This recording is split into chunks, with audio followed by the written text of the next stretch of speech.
Llamé 2 veces. 3 golpes suaves sobre la madera lacada de la puerta 214, igual que siempre lo hago. 40 años de matrimonio y todavía tocaba las puertas de los cuartos de hotel como si pudiera sorprenderla con algo bonito al otro lado. La puerta se abrió desde dentro con la calma de quien no espera ninguna sorpresa. Y el hombre que apareció en el umbral llevaba puestos los mismos mocasines marrones que yo había visto 12 años atrás, el día que sostuvo las alianzas en el casamiento de mi propio hijo. Antes de continuar, suscríbete al canal, activa la campanita porque todos los días tenemos nuevas historias. Deja tu like y cuéntanos en los comentarios desde qué ciudad nos estás viendo. Mi nombre es Emilio Valverde Serrano. Tengo 63 años.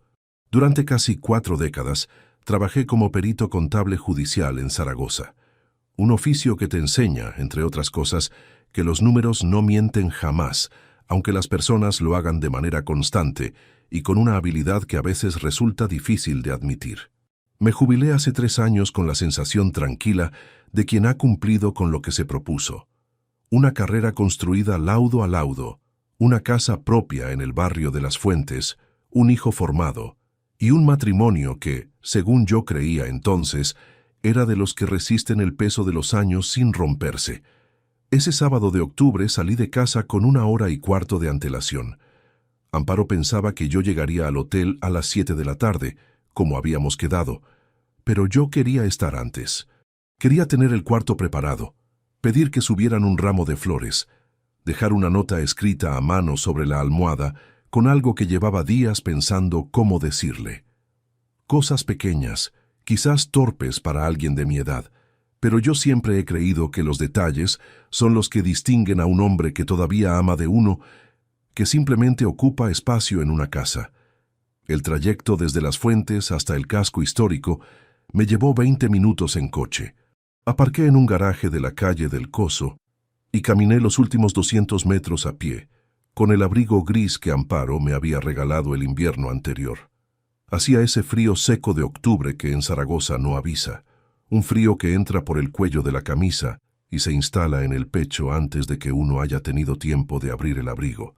El Hotel Palacio de los Navarros era un establecimiento de 5 plantas en una calle empedrada del centro, uno de esos sitios que huelen a madera barnizada y a tiempo detenido, con arcos de piedra en el vestíbulo y una iluminación cálida que hace que todo parezca sacado de otra época.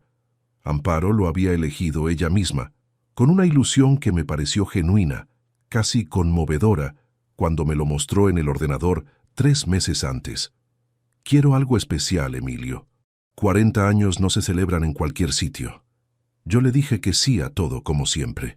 Crucé la puerta giratoria de cristal y me acerqué al mostrador de recepción. Había música de fondo, algo clásico y suave que flotaba entre las columnas sin molestar a nadie. Detrás del mostrador, un hombre de unos 42 o 43 años, traje oscuro, corbata granate, placa metálica sobre el bolsillo, Fernando Casado. Me miró cuando me acerqué al mostrador y algo cambió en su expresión antes de que yo dijera una sola palabra. No fue dramático. Fue un gesto sutil, casi imperceptible, como el de alguien que reconoce una situación complicada antes de que el protagonista de esa situación haya tenido tiempo de verla. «Buenas tardes», dije, sacando la confirmación de la reserva del bolsillo interior de la chaqueta. «Tengo una reserva para esta noche. Valverde, Emilio Valverde Serrano». Fernando tecleó en el ordenador con movimientos precisos. Sus dedos se detuvieron sobre el teclado. Pasaron 2 o 3 segundos. «Sí, señor Valverde», dijo al fin, y su voz había bajado un tono entero respecto a la que había usado para recibirme. «Tenemos su reserva».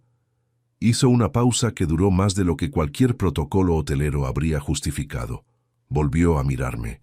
«Disculpe que le diga esto, y lamento la incomodidad, pero su señora ya estuvo aquí esta tarde». Me quedé quieto frente al mostrador.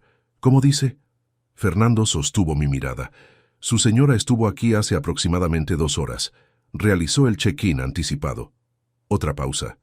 «No vino sola, señor Valverde». El vestíbulo seguía teniendo su música suave, seguía oliendo a madera barnizada. Un matrimonio con maletas cruzó detrás de mí hacia el ascensor, hablando en voz baja de algo completamente ajeno a todo esto. Las palabras de Fernando permanecían en el aire frente a mí, como si pertenecieran a una conversación que yo había escuchado por error, como si alguien las hubiera dicho en una habitación contigua y hubieran llegado hasta aquí a través de una pared delgada. Me costó un momento entender que me las estaba diciendo a mí. ¿Puede mostrarme las grabaciones de las cámaras?, pregunté. Mi voz sonó más calmada de lo que yo mismo esperaba. Fernando negó con la cabeza con una incomodidad visible, casi física. No puedo hacer eso, señor. Las imágenes del circuito interno no se pueden facilitar sin orden judicial. Es política del establecimiento. Me miró un segundo. Luego bajó la vista al mostrador y añadió en un tono que era casi un susurro.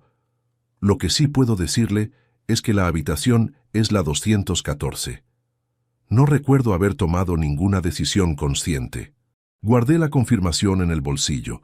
Cogí la llave de la habitación que Fernando me tendió con gesto incómodo y caminé hacia las escaleras.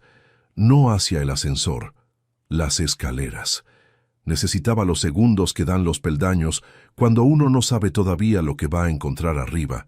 Esos segundos en que el cuerpo sube y la cabeza todavía puede convencerse de que habrá una explicación razonable para todo. No la hubo. El segundo piso olía a ambientador de lavanda. El pasillo era largo, con moqueta de color burdeos y apliques de luz amarilla en las paredes que proyectaban círculos de claridad sobre el papel pintado. Conté las puertas sin querer. 210, 212, 214. Me detuve frente a ella. No se escuchaba nada al otro lado, solo el silencio particular de un hotel a media tarde, ese silencio que no es descanso, sino densidad, como si el aire del pasillo tuviera más peso que el de la calle. Levanté la mano derecha, llamé 2 veces. La puerta se abrió desde dentro con la parsimonia de alguien que no espera ninguna sorpresa. Lo primero que vi fueron los zapatos, mocasines marrones, de cuero que había envejecido con cierto cuidado, con una pequeña hebilla lateral de metal oscuro. Los había visto antes. Los había visto en una iglesia del barrio de Delicias, 12 años atrás, en el día del casamiento de mi hijo Marcos, cuando el hombre que los llevaba puestos sostenía una pequeña bandeja de madera con 2 alianzas de oro y sonreía hacia el altar como si aquel fuera el día más feliz de su vida. Después vi el resto. Salvador Aguirre Domínguez, 58 años, padrino de boda de mi hijo, vecino de urbanización durante más de 15 años. El hombre al que yo mismo había llamado un amigo de verdad en al menos 3 brindis distintos a lo largo de los últimos 20 años. Estaba en mangas de camisa, la corbata aflojada, los primeros 2 botones del cuello desabrochados. En su cara no había culpa todavía. Hubo primero un segundo de reconocimiento puro, ese instante preciso en que el cerebro termina de procesar lo que los ojos ya saben desde antes, y después vino algo que se parecía al pánico, aunque él hizo todo lo posible para que no se le notara demasiado. No dije nada, miré por encima de su hombro. Al fondo del cuarto, sobre la cama, estaba la maleta de Amparo. La maleta mediana de color vino que habíamos comprado juntos en un mercado de segunda mano en San Sebastián, 17 años atrás, en un verano en que todavía hacíamos ese tipo de cosas juntos. Estaba abierta. Había ropa doblada dentro. «Emilio», dijo Salvador. No le respondí. Cerré la puerta. No de un golpe. No con rabia. La cerré con la misma suavidad con que la había abierto, con los dedos posados sobre el borde metálico, despacio, con cuidado, como si al otro lado hubiera alguien dormido que no merecía que lo despertaran de ese modo. Luego me di la vuelta y caminé de regreso por el pasillo de moqueta burdeos hacia las escaleras. Bajé los 2 pisos igual que los había subido, a pie, con una mano sobre la barandilla de madera oscura. Al cruzar el vestíbulo de vuelta, Fernando me miró desde el mostrador. Yo no me detuve. Él tampoco dijo nada. Salí a la calle. El aire de octubre entró de golpe, ese frío seco que corta sin previo aviso, y llega al pecho antes de que uno haya tenido tiempo de prepararse. Caminé unos 20 metros desde la puerta del hotel y me detuve junto a un banco de piedra en la acera sin sentarme. Me quedé de pie, con las manos dentro de los bolsillos del abrigo gris, mirando el empedrado de la calle sin ver nada en particular. Ahí fue cuando las manos empezaron a temblar. No fue inmediato. El cuerpo tiene esa forma de aplazar lo que no puede asumir de golpe, de concederte unos segundos de aparente calma antes de cobrarte todo lo que le debes. Y cuando llegó el cobro, llegó desde los dedos, un temblor pequeño y continuo que intenté detener, apretando los puños dentro del bolsillo de lana, y que no se detuvo. 40 años. 40 años de matrimonio. El hombre que acababa de abrirme esa puerta, llevaba más de 20 de ellos sentado a mi mesa, bebiendo mi vino, dándome palmadas en la espalda en los cumpleaños, diciéndome que Amparo era una mujer extraordinaria y que yo tenía una suerte enorme de tenerla a mi lado. En ese momento, de pie en esa acera, no pensé en Amparo. Pensé en los mocasines marrones, en la hebilla lateral, en la bandeja con las alianzas de oro, en mi hijo Marcos, que me había llamado esa misma semana para preguntarme si todo estaba listo para la celebración de esa noche. Saqué el teléfono del bolsillo. Marqué el número de Óscar Fonseca Ruiz, mi abogado y amigo desde los tiempos de la facultad. No contestó. Le dejé un mensaje breve. Óscar, llámame cuando puedas. Es urgente. Guardé el teléfono, levanté el cuello del abrigo y eché a andar en dirección contraria al hotel, por el empedrado del casco histórico, con el frío de octubre instalado en el pecho y las manos que todavía no terminaban de quedarse quietas. Pero para que entiendas lo que significó para mí ver lo que vi al otro lado de esa puerta, necesitas saber quién era yo antes de ese sábado de octubre. Necesitas entender lo que construí durante 40 años, lo que sacrifiqué, lo que protegí, lo que creí que tenía. Porque la traición no se mide solo por el tamaño del golpe que te da. Se mide sobre todo por la altura desde la que caes. Y yo llevaba 40 años creyendo que estaba pisando terreno firme. El día que me casé con Amparo Castellanos, tenía 23 años, 142 euros en la cuenta corriente y un traje azul marino prestado por mi tío Gerardo que me quedaba estrecho en los hombros. La ceremonia fue en la parroquia de San Pablo, en el barrio donde los dos habíamos crecido, y el banquete ocupó el bajo que mi suegro tenía reformado como comedor familiar, con manteles de hilo blanco y una botella de cava por mesa. No había dinero para más. Yo me sentí el hombre más afortunado del mundo de todas formas. Si todavía no te has suscrito al canal, hazlo ahora. Lo que viene después de esta parte va a hacer que lo entiendas todo de otra manera. Amparo tenía 21 años ese día.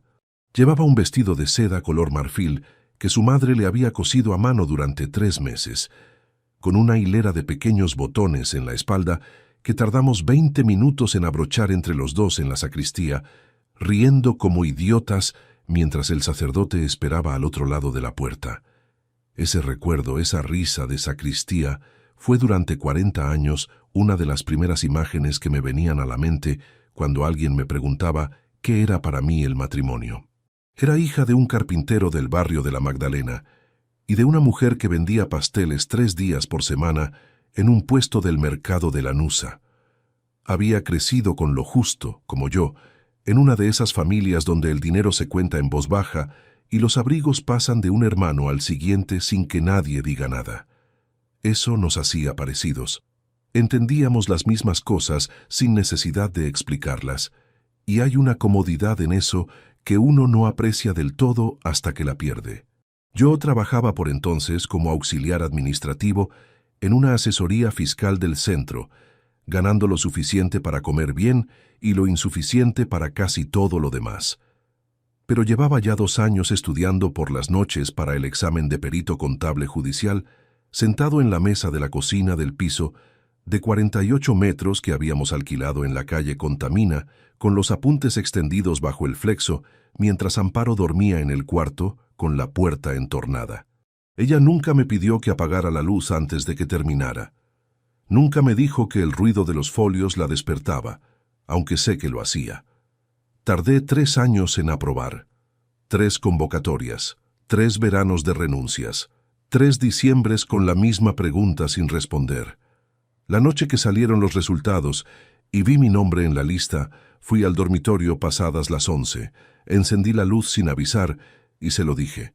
Amparo se incorporó con el pelo revuelto y los ojos entrecerrados, y cuando terminó de entender lo que yo estaba diciéndole, se rió y me abrazó de esa manera que tienen las personas que se alegran de verdad cuando a ti te va bien. No por lo que les toca a ellas, por ti. Eso era Amparo en aquellos años. Empecé a ejercer como perito a los 27, con un despacho compartido en la calle Alfonso y una cartera de clientes que cabía en una agenda de bolsillo. Los primeros encargos fueron modestos, revisiones contables para negocios pequeños, litigios de escasa cuantía entre socios que se habían peleado por cosas que a veces ni ellos sabían nombrar bien. Pero yo hacía cada laudo como si fuera el más importante que hubiera redactado en mi vida, porque en aquella etapa lo eran todos, y cada uno era una oportunidad de que alguien me llamara de nuevo o me recomendara a otro. Así se construye una reputación.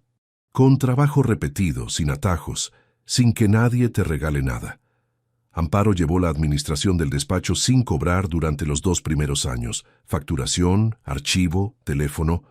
Lo hacía con una meticulosidad que yo nunca habría tenido, organizando carpetas por fecha y número de expediente, con rótulos escritos a mano con una letra pequeña y ordenada que todavía recuerdo.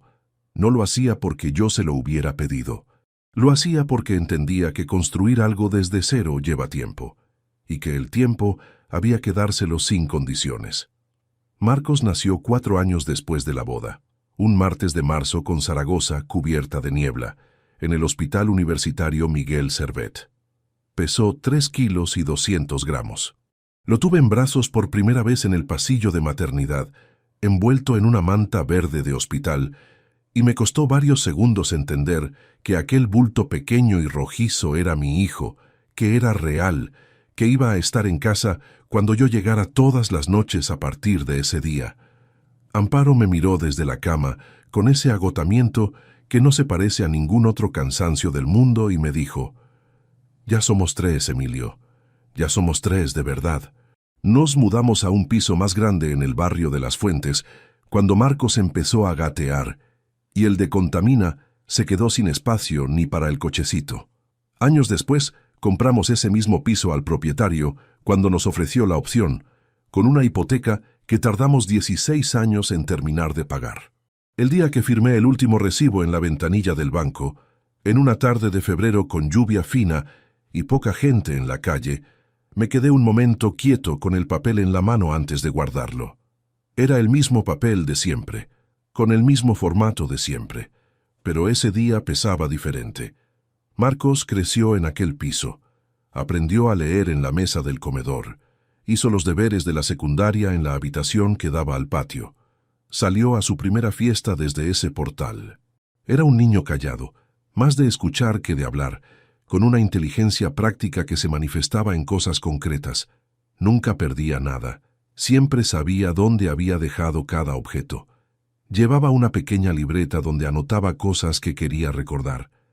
Me gustaba eso, me recordaba a mí mismo a su edad, y los padres somos muy susceptibles a reconocernos en los hijos, aunque a veces lo que reconocemos no sea exactamente lo que creemos.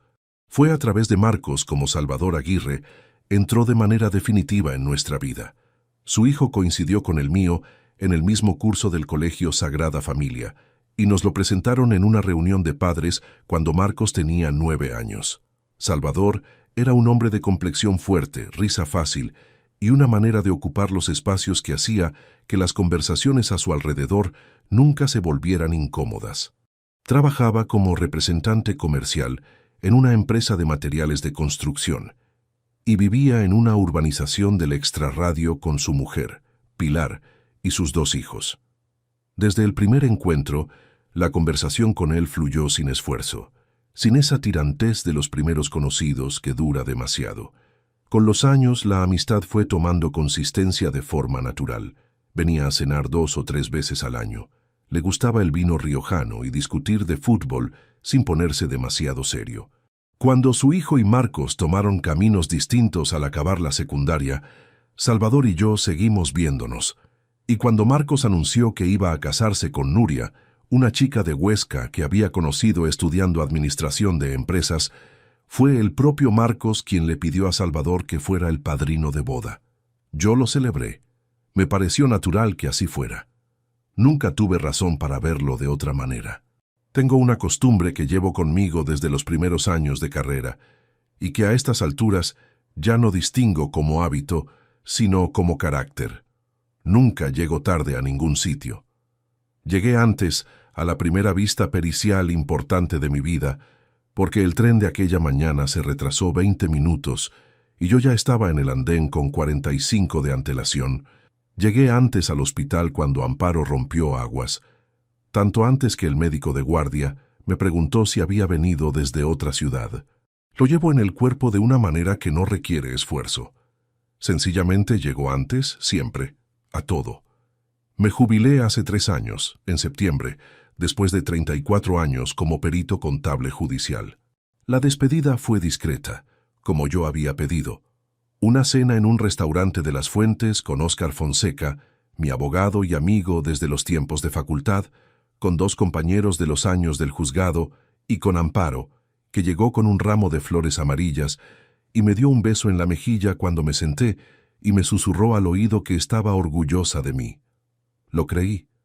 Tenía razones para creerlo, o eso pensé. La jubilación me dejó con tiempo libre y con el resultado de décadas de trabajo sin grandes despilfarros. 140.000 euros repartidos en depósitos a plazo y una pensión que cubría los gastos de la casa con margen. Marcos llevaba entonces 4 años al frente de una agencia inmobiliaria propia que había montado con un socio en el polígono de Cogullada. Y en la primera Navidad de mi jubilación, me propuso algo durante la cena del 24 de diciembre, mientras su madre todavía estaba en la cocina. «Papá, tengo 2 proyectos de promoción en marcha a los que les faltan fondos para terminar la financiación. 90.000 euros, con contrato notarial, rendimiento del 18% en 4 años. Todo documentado, todo limpio. Podrías entrar como inversor». Lo analicé con la misma cabeza con la que había revisado expedientes durante 34 años. Leí los contratos, revisé las proyecciones, pregunté lo que había que preguntar. Todo tenía sentido. Y además era mi hijo. Le di los 90.000 euros en 2 transferencias, una en enero y otra en marzo del año siguiente. Fue también Marcos quien me habló, unos meses después, de la conveniencia de transferir el piso de Las Fuentes al nombre exclusivo de Amparo. Es planificación fiscal, papá. Con la reforma patrimonial que viene, si el inmueble sigue a nombre de los 2, el tramo hereditario futuro sale más caro de lo que parece. A nombre de mamá sola, el tratamiento tributario es más favorable. Me lo explicó con calma, con esa paciencia meticulosa que yo siempre le había atribuido a su inteligencia práctica, la misma que de pequeño usaba para no perder nunca nada. Lo consulté con Óscar en una conversación informal, sin darle demasiada importancia. Óscar frunció el ceño un momento y dijo que el argumento era discutible pero no descabellado, que si quería hacerlo, lo hiciera con un notario de confianza. Lo hice. Firmé la transferencia del piso a nombre de Amparo en una notaría de la Gran Vía, un miércoles a mediodía de otoño, convencido de que era un trámite sensato para proteger a mi mujer. Así era mi vida 3 años antes de ese sábado de octubre. Una vida construida con paciencia, con trabajo, con la convicción de que las personas que uno quiere son las que dicen ser. Y lo que nadie te enseña, lo que ningún laudo pericial del mundo puede prepararte para entender, es que la traición más profunda no viene de un extraño.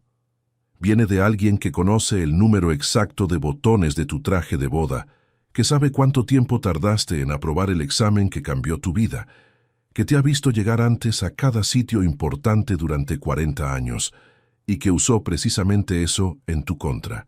La primera señal no fue una llamada extraña, ni un recibo olvidado en un bolsillo. Fue un miércoles de abril en que llegué a casa antes de lo previsto, dejé el paraguas en el recibidor y encontré el teléfono de Amparo boca abajo sobre la mesa del comedor. Eso solo no habría significado nada. Lo que lo convirtió en algo distinto fue que, cuando sonó un mensaje y yo lo acerqué sin intención de leerlo, ella cruzó el salón desde la cocina en 3 pasos y lo cogió de mis manos, con una rapidez que no tenía ninguna razón de ser. Si todavía no te has suscrito, este es el momento. Lo que Emilio descubrió esa noche en el teléfono de Amparo cambia todo lo que creías saber de esta historia. Eso ocurrió en abril. Pero para ser preciso, tendría que retroceder un poco más, porque las cosas que terminan por romperlo todo no nacen de un día para otro. Crecen despacio, en los márgenes de lo cotidiano, en los espacios donde uno no mira porque lleva tanto tiempo sin necesitar mirar que ha olvidado que esos espacios existen. Fue en febrero cuando Amparo empezó con las salidas del miércoles. No todas las semanas al principio, una vez al mes quizás, con una naturalidad que no me levantó ninguna alarma. Me decía que quedaba con Rosario, una amiga de la parroquia con quien había hecho un curso de cerámica 2 años atrás y con quien había mantenido el contacto de manera irregular desde entonces. Llegaba a casa hacia las 9:30 de la noche, con el abrigo frío de calle, me daba un beso rápido en la mejilla y se iba directamente a ducharse. Yo estaba cenando o leyendo, y no le di más vueltas de las que merecía. En marzo las salidas se volvieron semanales, todos los miércoles, con una regularidad que yo no registré como patrón hasta bastante después, cuando tuve razones para revisar los detalles con otra mirada. Amparo se arreglaba antes de salir. No de manera llamativa, no con ropa nueva ni con perfumes distintos, pero con ese cuidado particular que distingue a alguien que quiere estar presentable de alguien que simplemente sale. Se pintaba los labios. Elegía el bolso con más detenimiento del habitual. Pequeñas cosas que por separado no significan nada, y juntas forman un idioma que uno solo aprende a leer cuando ya es demasiado tarde para que sirva de algo. Llegaba a casa hablando poco. Respondía lo que le preguntaba con frases cortas, correctas, sin fisuras. Cuando le preguntaba cómo había ido la tarde, me decía que bien, que habían tomado algo en un bar del centro, que Rosario seguía siendo la misma de siempre. No había manera de cogerla en ninguna contradicción porque no cometía ninguna. Solo había esa sensación, vaga y difícil de nombrar, de que las palabras que usaba eran exactamente las necesarias y ni una más. Como alguien que ha pensado de antemano lo que va a decir y se ciñe al guión sin improvisar. Yo me lo callé, no porque no lo notara. Lo notaba, pero llevaba 40 años construyendo la convicción de que Amparo y yo éramos de los que no se mienten, y desmontar 40 años de convicción requiere algo más que un miércoles de marzo con demasiado silencio en la cena. Me repetí que estaba cansada, que la jubilación me había vuelto más observador de lo necesario, más sensible a los matices de lo que era razonable para un hombre que había pasado toda su vida laboral entre columnas de números y no entre personas. Me dije que proyectaba, que buscaba problemas donde no los había. Pero entonces llegó lo de Marcos. Fue a finales de marzo, un domingo que vino a comer a casa con Nuria, su mujer. Estábamos sentados a la mesa cuando yo comenté, sin ninguna intención particular, que Amparo había salido mucho por las tardes últimamente y que la notaba un poco distante. No era una acusación, era una observación del tipo que uno hace en familia cuando algo le ronda la cabeza y lo dice en voz alta para quitárselo de encima. Marcos me miró desde el otro lado de la mesa. Mamá necesita su espacio, papá. Es normal que quiera tener su vida independiente ahora que los dos estáis en casa. No es fácil para ella tampoco. El tono no era de hijo que defiende a su madre, era algo más tenso que eso, algo con una urgencia contenida que no encajaba con la ligereza que pretendía tener. Nuria bajó los ojos al plato. Amparo, que estaba en la cocina cuando empezamos a hablar, entró con la fuente del segundo en ese momento y la conversación se disolvió sin que nadie la retomara. Pero yo me quedé con ese tono. Lo guardé sin saber todavía dónde ponerlo, como cuando encuentras un objeto fuera de lugar en un cajón y no lo tiras porque no estás seguro de si sirve para algo. Las semanas siguientes estuve más atento. No de manera sistemática, no con ningún método, Solo con esa atención lateral que uno desarrolla después de décadas leyendo expedientes, esa capacidad de registrar detalles sin que parezca que los estás registrando, Amparo seguía con sus miércoles. Seguía llegando justa, duchándose enseguida, hablando lo preciso. El teléfono lo llevaba encima con más constancia que antes, cosa que en principio atribuí al simple hábito de la gente que ha llegado tarde a la tecnología y luego no puede soltarla. Fue en la segunda semana de abril cuando ocurrió lo del miércoles con el paraguas. Había salido por la mañana con la intención de hacer unas gestiones en el centro y comer fuera, pero la reunión que tenía con un antiguo colega del juzgado se canceló a última hora y volví a casa pasadas las 6, antes de lo esperado, con el paraguas mojado y los zapatos húmedos. La puerta del piso estaba cerrada. Amparo no estaba, que era lo normal para un miércoles a esa hora. Entré, dejé el abrigo, puse el hervidor para el café y me senté en el sillón del salón. El teléfono de Amparo estaba sobre la mesa del comedor, boca abajo. Ella nunca dejaba el teléfono en casa cuando salía. Lo llevaba siempre en el bolso, con esa preocupación de quien teme perdérselo. Verlo allí me pareció raro, pero tampoco imposible. Podría habérsele olvidado. Podría haberlo dejado a propósito si tenía la batería baja. Podría haber 1000 explicaciones. Me senté con el café. Estuve leyendo durante un rato. Pasada una hora, el teléfono vibró sobre la mesa con la vibración corta de un mensaje entrante. Yo no lo miré. Siguió boca abajo. Seguí leyendo. 5 minutos después, vibró de nuevo. No lo toqué. Pero al tercer mensaje, con una naturalidad que ahora reconozco como el inicio de algo que ya no tenía vuelta atrás, alargué la mano y lo acerqué hacia mí sin levantarlo del todo, sin intención de leerlo, solo con ese gesto mecánico de quien quiere ver si la pantalla da alguna indicación, sin necesidad de desbloquearlo. La pantalla se encendió con la notificación. Lo que vi no fue el contenido del mensaje. El teléfono estaba bloqueado y el texto aparecía truncado, como siempre. Pero vi el nombre del remitente. Sal, solo eso. 3 letras. Ningún apellido. Me quedé mirando la pantalla hasta que se apagó sola, unos cuantos segundos después, con esa oscuridad repentina que tienen los teléfonos cuando nadie los toca. Sal. Podía ser cualquier cosa. Una compañera con ese nombre. Una tienda. Un contacto del trabajo de años atrás. Podía no significar absolutamente nada. Me lo dije con convicción. Me lo repetí mientras terminaba el café. Pero el nombre Salvador Aguirre Domínguez apareció en mi cabeza sin que yo lo llamara, con esa puntualidad incómoda que tienen los pensamientos que uno preferiría no tener. Y no se fue. Amparo llegó una hora después. Dejó el bolso en la silla del recibidor, entró al salón y me vio sentado. Su mirada fue primero hacia mí y después, inmediatamente, hacia la mesa del comedor. Un movimiento de ojos de menos de un segundo. Cruzó el salón con 3 pasos rápidos y cogió el teléfono con una naturalidad que habría sido perfecta si no hubiera llegado 3 segundos demasiado deprisa. «Se me olvidó esta tarde», dijo, mirando la pantalla. «Ya lo vi», respondí. Me miró. «¿Lo cogiste?» «No». Vibró 3 veces mientras leía. No lo toqué. Asintió con una lentitud que era casi un alivio, y eso fue lo que más me pesó de ese momento. No la sospecha, sino el alivio en su cara. El alivio de quien comprueba que el terreno sigue firme bajo los pies. Guardó el teléfono en el bolsillo del pantalón y dijo que iba a preparar la cena. Y yo dije que bien, y la conversación terminó ahí, con esa facilidad terrible que tienen las conversaciones que no deberían terminar nunca. Esa noche no dormí bien.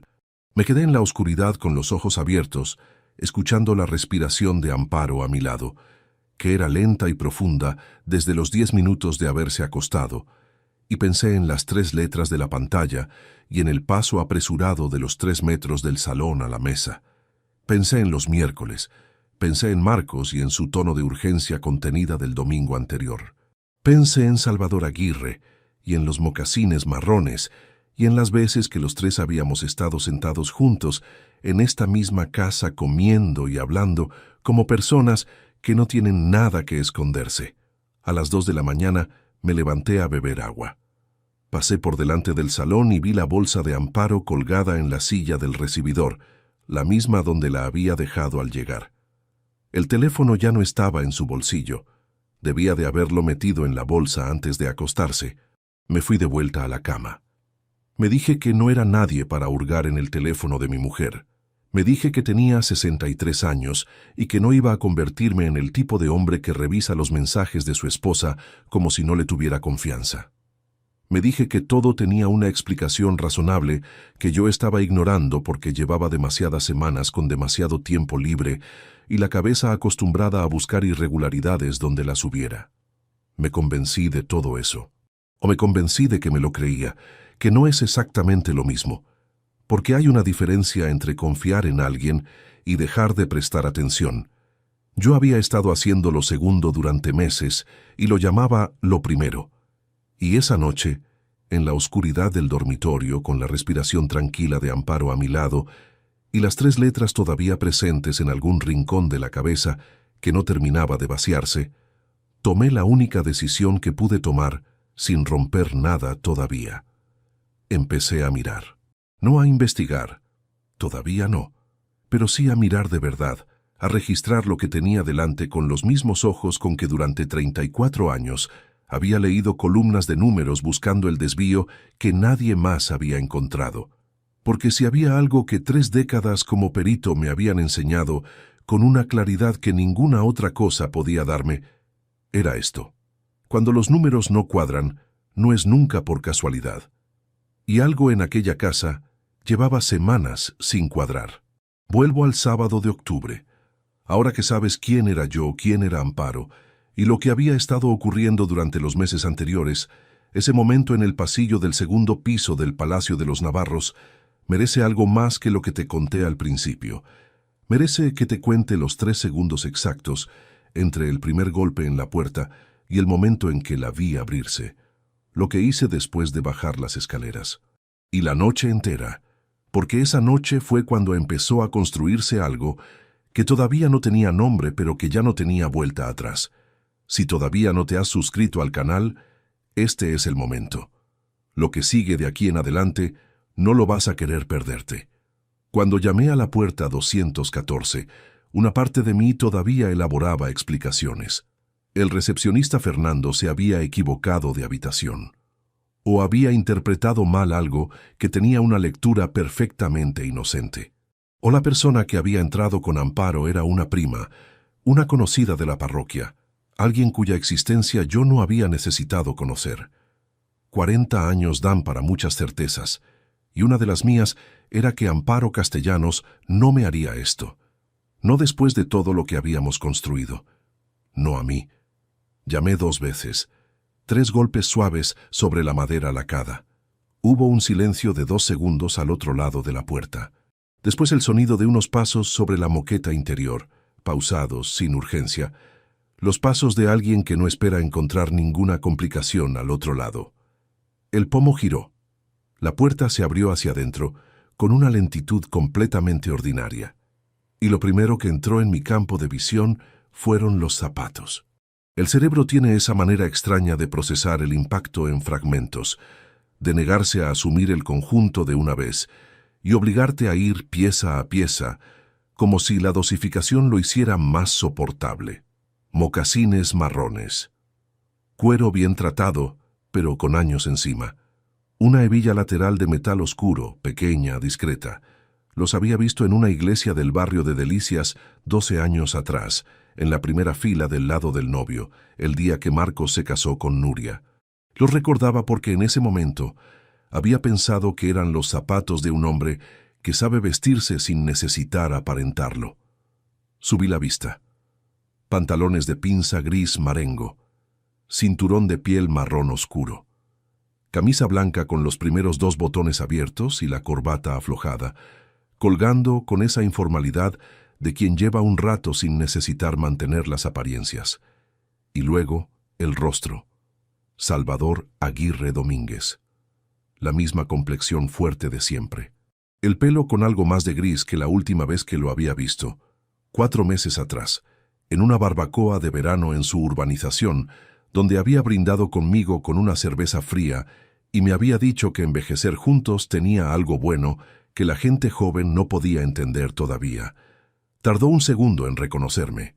Un solo segundo en que su expresión no era nada, pura blankness. El rostro de alguien que no ha terminado de conectar lo que ve con lo que significa. Y luego lo conectó, y vi el momento exacto en que ocurrió porque su mandíbula se tensó de una manera que no pudo controlar, y sus ojos hicieron ese movimiento involuntario hacia atrás, hacia el interior del cuarto, antes de volver a mí. Miré por encima de su hombro. La habitación estaba en penumbra, las cortinas semicerradas, la lámpara de la mesilla encendida con esa luz amarilla y baja que los hoteles usan para que todo parezca más íntimo de lo que es. Sobre la cama, extendida con la cremallera abierta y ropa doblada visible dentro, estaba la maleta. La maleta mediana de color vino que Amparo y yo habíamos comprado juntos en un mercado de segunda mano en San Sebastián 17 años atrás, en un verano en que ella eligió ese color porque dijo que el negro era demasiado anónimo para algo que iba a viajar con nosotros. La conocía como conozco los muebles de mi propia casa. No había margen para la confusión. Al fondo del cuarto, la puerta del baño estaba cerrada. Debajo, una línea de luz. Tardé en retirar la mirada del cuarto menos de lo que parece cuando lo cuento. Fueron segundos, muy pocos. Pero cada uno de esos segundos tiene en mi memoria una densidad que ningún otro momento de los últimos años puede igualar. Esa cualidad que tienen los instantes en que algo se rompe de forma definitiva y uno sabe, antes incluso de que el cerebro lo haya formulado en palabras, que lo que existía hasta ese momento ya no va a existir de la misma manera. Emilio, dijo Salvador, solo eso, mi nombre, con una voz que no era de culpa todavía. Era de cálculo, de alguien que evalúa en tiempo real cuánto puede perder y cómo recortar las pérdidas. No le respondí. Puse la mano derecha sobre el borde interior de la puerta y la cerré, sin fuerza, sin ningún golpe, con el mismo cuidado con que uno cierra la puerta de una habitación donde hay alguien dormido que no merece que lo despierten. El pestillo encajó con un clic pequeño y limpio que en el silencio del pasillo sonó más definitivo que cualquier portazo del mundo. Di media vuelta y caminé por la moqueta Burdeos hacia las escaleras con la misma cadencia con que había subido. Ni más rápido, ni más despacio. Todo en ese hotel seguía exactamente igual que 10 minutos antes, con esa indiferencia desconcertante que tienen los espacios físicos ante lo que les ocurre a las personas dentro de ellos. Bajé los 2 pisos. Crucé el vestíbulo sin detenerme, aunque noté con el rabillo del ojo que Fernando levantaba la vista cuando pasé. Empujé la puerta giratoria de cristal y salí a la calle. El frío de octubre entró de golpe. Me alejé 20 metros de la entrada y me detuve junto a un banco de piedra sin sentarme, con las manos metidas en los bolsillos del abrigo, mirando el empedrado de la calle sin ver nada en particular. Fue entonces cuando las manos empezaron a temblar. No pude detenerlas. Apreté los puños hasta que los nudillos me dolieron, y el temblor continuó de todas formas. Ese tipo de temblor que no viene del frío, sino de más adentro, de un lugar donde el cuerpo guarda lo que la cabeza no ha terminado de procesar y lo libera por el único canal que tiene disponible. Saqué el teléfono, marqué a Óscar Fonseca, no contestó, dejé el mensaje breve y guardé el teléfono de vuelta en el bolsillo. Durante los 20 minutos siguientes, caminé sin dirección concreta por las calles del casco histórico, con el abrigo cerrado y los ojos en el suelo. No pensé en nada ordenado. Pensé en fragmentos sueltos, los mocasines, la corbata floja, la maleta de color vino con la cremallera abierta, la línea de luz bajo la puerta del baño. Pensé en cuántas veces había estado ese hombre sentado a mi mesa, en cuántas veces había brindado con él, en la cara que había puesto cuando sostuvo las alianzas en el casamiento de mi hijo, esa sonrisa hacia el altar que yo había leído durante 12 años como la sonrisa de un hombre sin doblez. A las 7:20 entré en un bar de la calle Manifestación y pedí un café que no bebí. Estuve 10 minutos con las manos alrededor de la taza, dejando que el calor me llegara a los dedos, mirando la superficie oscura del líquido. Entonces tomé la decisión. No iba a volver al 214. No iba a llamar a Amparo para decirle lo que sabía. No iba a confrontar a nadie esa noche. No porque no pudiera, no porque el dolor no fuera bastante para sostener esa conversación, sino porque 34 años como perito me habían enseñado algo que en ese momento valía más que cualquier cosa que yo pudiera decir en caliente. Nunca presentas un caso hasta que tienes la documentación completa. Nunca. Ni una sola vez en toda mi carrera lo había hecho. Y ese hábito, esa disciplina construida laudo a laudo sin excepción, fue la única cosa que esa noche se mantuvo en pie cuando todo lo demás se había caído. Lo que había visto en ese cuarto era suficiente para saber que algo llevaba tiempo ocurriendo. No era suficiente para saber cuánto tiempo, ni con qué consecuencias, ni con qué complicidades. Necesitaba saber todo eso antes de moverme. Pagué el café sin beberlo y llamé a Amparo desde la calle. Descolgó al segundo tono. «¿Emilio? Ya estás en el hotel». Su voz era la de siempre, exactamente la de siempre. «Acabo de llegar al aparcamiento», dije. «Me he retrasado un poco, subo en 10 minutos». «Bien, yo también estoy llegando ahora», colgué. Me quedé mirando el teléfono un momento. Ella estaba llegando ahora. Desde el hotel donde había estado con Salvador Aguirre, en el cuarto 214, con las cortinas semicerradas y la maleta de color vino sobre la cama. Volví al hotel por la misma calle empedrada, entré sin mirar a Fernando, recogí la llave de la habitación que me correspondía en el tercer piso y subí. Dejé el abrigo sobre la silla, fui al cuarto de baño y me mojé la cara con agua fría del grifo. Me miré en el espejo. El hombre que me devolvió la mirada tenía los ojos más quietos de lo que yo esperaba encontrar, y eso me inquietó más que si hubiera tenido los ojos de alguien que llora. 20 minutos después, llamaron a la puerta. Amparo entró con el bolso en el hombro y una expresión tranquila, casi luminosa, de quien llega a un sitio donde espera que las cosas vayan bien. Me dio un beso en la mejilla. «Qué bonito el hotel», dijo, mirando la habitación con esa curiosidad de quien la ve por primera vez. «¿Te has pedido ya las flores?» «Todavía no», respondí. «Acabo de llegar». Se quitó el abrigo, lo colgó en el perchero con movimientos precisos. Se sentó en el borde de la cama y empezó a hablar de la cena, de si prefería el restaurante del hotel o bajar a la calle, de que había visto una carta interesante cuando había pasado por recepción antes. Antes. La palabra cayó en el aire sin que ella la notara. Había dicho cuando había pasado por recepción antes, dando por sentado que ese antes era un detalle de horario sin ningún peso particular, que yo no sabía lo que significaba, que entre ese antes y el momento en que llamó a mi puerta no había ocurrido nada que mereciera explicación. Asentí. Dije que el restaurante del hotel me parecía bien. Pedí las flores por teléfono a recepción con la naturalidad más costosa que he ejercido en mi vida. Esa noche cenamos los dos en una mesa junto a la ventana, con vistas a la calle empedrada, con una botella de vino de Somontano y el mantel de hilo blanco que los hoteles de ese tipo usan para que todo parezca una ocasión especial. Amparo brindó por los 40 años. Levantó la copa con una sonrisa limpia y me miró con esos ojos que llevaban 4 décadas mirándome, y yo levanté la mía.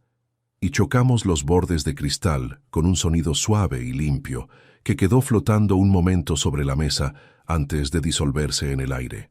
Esa noche, en la oscuridad del cuarto, tumbado junto a Amparo que se quedó dormida con la facilidad de quien tiene la conciencia tranquila o la de quien lleva tiempo aprendiendo a dormirse sin importar lo que carga, me quedé mirando el techo con los ojos abiertos y entendí algo que no había terminado de entender del todo hasta ese momento. Lo que había visto en ese cuarto no era el comienzo de nada. Era el final de algo que había empezado mucho antes de ese sábado de octubre, en algún punto que yo todavía no era capaz de ubicar, con una extensión y unas ramificaciones que no conocía. Y eso, más que los mocasines, más que la maleta de color vino, más que la línea de luz bajo la puerta del baño, fue lo que esa noche no me dejó cerrar los ojos. El lunes siguiente al aniversario, abrí el ordenador a las 8 de la mañana.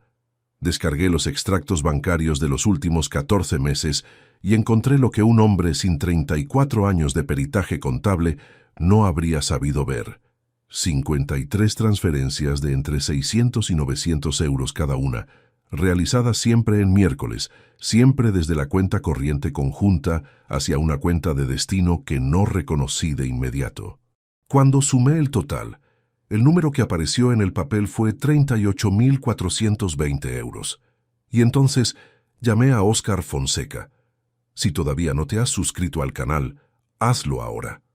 Lo que Óscar descubrió 2 semanas después cambió el peso de todo lo anterior. Óscar Fonseca Ruiz tiene 65 años, una calva que lleva con la tranquilidad de quien dejó de pelear contra lo inevitable hace mucho tiempo, y una manera de escuchar que aprendí a valorar desde los tiempos de la facultad, cuando los dos éramos estudiantes que llegaban tarde a las mismas clases por razones distintas. Lleva 38 años ejerciendo como abogado en Zaragoza, especializado en derecho civil y patrimonial, con un despacho en la calle Coso que huele a papel viejo y a café recalentado. Es el tipo de hombre al que uno llama cuando las cosas se complican de verdad, no porque sea el más brillante del colegio de abogados, sino porque cuando le dices algo, te escucha hasta el final sin interrumpirte, y cuando terminas de hablar, te dice exactamente lo que piensa, aunque no sea lo que quieres oír. Le conté todo por teléfono ese lunes a las 9 de la mañana. Él escuchó sin decir nada durante varios minutos. Cuando terminé, hubo una pausa. Luego dijo: «Necesito que vengas al despacho esta tarde con los extractos. Todo lo que tengas». Llegué a las 5 con una carpeta ordenada por fechas. En la mesa de Óscar extendí los extractos de los últimos 14 meses. Los señalé con un rotulador rojo las 53 transferencias y le expliqué el patrón con la misma metodología que habría usado en cualquier informe pericial. Miércoles como día recurrente, importes variables pero dentro de un rango constante, cuenta de destino sin identificación de titular visible en el extracto básico. Óscar estudió los papeles durante un tiempo largo, con los lentes puestos y el ceño fruncido. Pasó las hojas una a una sin prisa. Luego levantó la vista. «La cuenta de destino.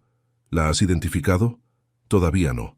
Necesito acceso al titular, y eso requiere una consulta que no puedo hacer por mi cuenta sin levantar la operación. Yo puedo hacer esa consulta». Cogió el teléfono y marcó un número. Habló en voz baja con alguien durante 3 minutos. Colgó. «Mañana a mediodía tengo el titular». Al día siguiente, a las 12:15, Óscar me llamó. La cuenta de destino estaba a nombre de Amparo Castellanos de Valverde. Era una cuenta que yo no sabía que existía, en una entidad bancaria distinta a la nuestra, abierta 22 meses atrás, 4 meses antes de que empezaran las transferencias. Me quedé en silencio en el otro extremo del teléfono.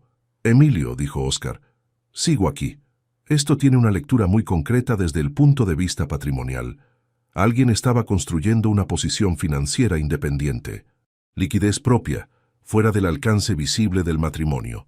Acumulada de manera sistemática y sin ningún movimiento que generara alarma en el extracto mensual, porque cada importe individual era lo bastante pequeño para no destacar. Eso lo sabía. Lo había visto en expedientes de divorcio contencioso durante años. La técnica no era nueva. Lo que sí era nuevo era que la estaba leyendo en mis propios extractos. «Hay algo más», continuó Óscar. «Sobre el piso. Me tomé la libertad de revisar la escritura de la transferencia que firmaste hace 2 años. Y la valoración del inmueble que se usó como base para la transferencia fue realizada por una agencia inmobiliaria del polígono de Cogullada». Pausa. «La misma agencia donde trabaja Marcos». No respondí de inmediato. «No es la agencia de Marcos directamente», aclaró Óscar, «pero el informe de tasación lleva la firma de un valorador que trabaja para esa agencia. Y ese valorador tasó el inmueble por debajo del precio de mercado en un porcentaje que resulta conveniente para quien quiera evitar que la operación llame la atención del registro. Técnicamente es legal, pero éticamente es lo que es».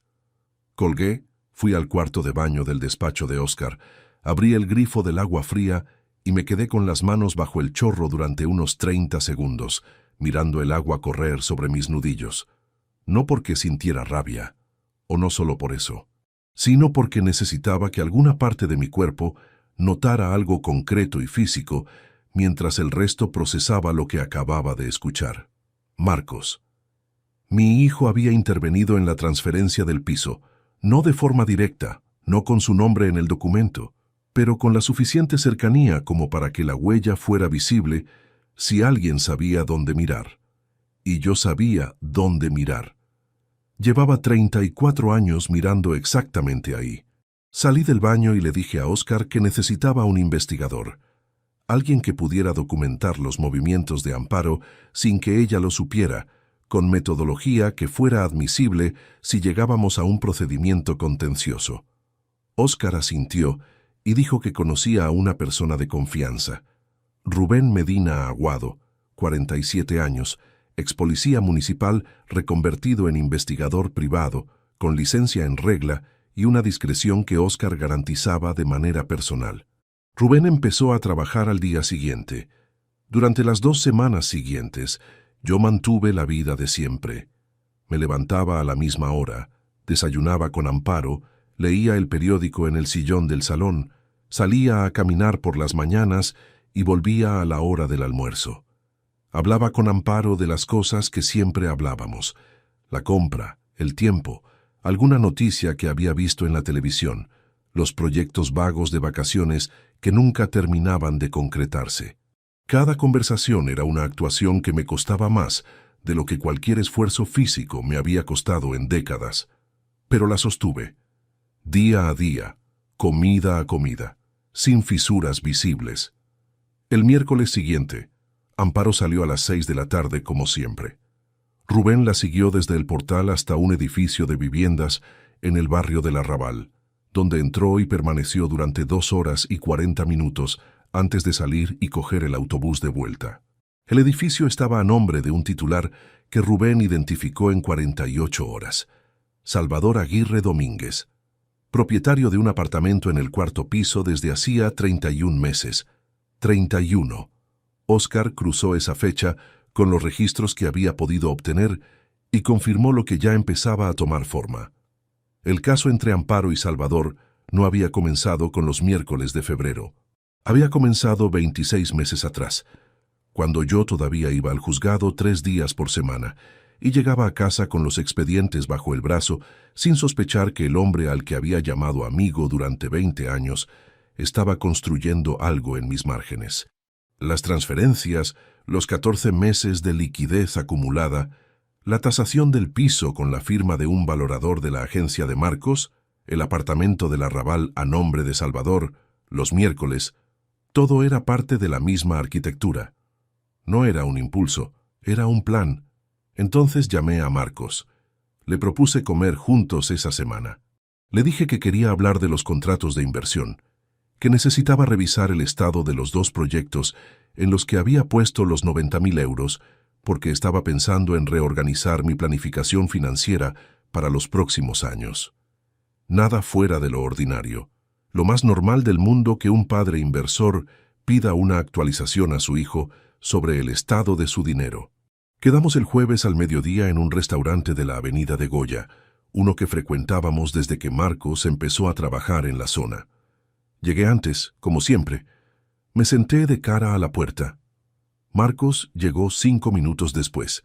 Traje oscuro, sin corbata. El pelo bien peinado. Tiene mi complexión pero los ojos de Amparo, ese gris verdoso que de pequeño me parecía que lo hacía parecer más tranquilo que el resto de los niños de su edad. Se sentó, pidió agua sin gas, me preguntó cómo estaba, y yo le dije que bien, que algo cansado, que los años no perdonan.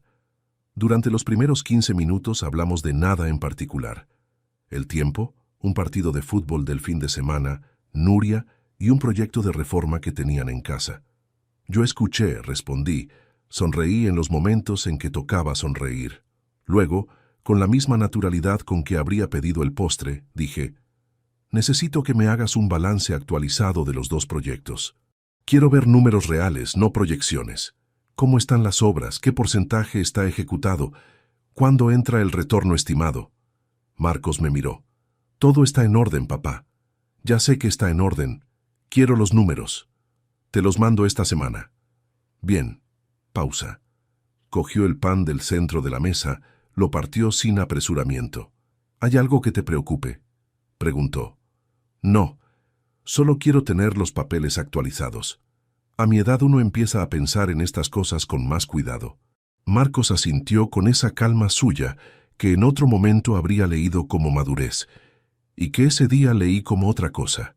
Me miró con una fijeza directa y sin parpadear durante 2 o 3 segundos, la clase de mirada que la gente usa cuando quiere transmitir que no tiene nada que esconder. Luego bajó los ojos al plato y cambió de tema hacia algo relacionado con Nuria. Yo lo dejé hablar. Lo observé durante el resto de la comida, con la misma atención lateral que había usado en la segunda semana de abril, esa capacidad de registrar sin que parezca que se registra. Lo que vi no fue nerviosismo, fue control. Un control practicado, sostenido, el de alguien que ha tenido esta conversación muchas veces en su cabeza antes de tenerla de verdad. Y eso era más revelador que cualquier señal de alarma visible, porque el nerviosismo es involuntario, pero el control se decide, y alguien que ha decidido controlarse es alguien que tiene algo que controlar. Nos despedimos en la puerta del restaurante con el abrazo de siempre. Le dije que esperaba los números. Él dijo que los tendría esa semana sin falta. Caminé de vuelta al coche por la avenida de Goya, con el sol de octubre en la cara, y algo instalándose en el pecho, que no era todavía rabia, sino algo anterior a la rabia, algo más frío y más útil. La certeza de que lo que tenía delante no era solo una infidelidad con consecuencias patrimoniales. Era una construcción con más de un arquitecto. Y uno de ellos había aprendido a planificar en mi propia mesa, con mis propios libros de contabilidad a 4 metros, mientras yo creía que lo que veía era un hijo que había heredado lo mejor de mí.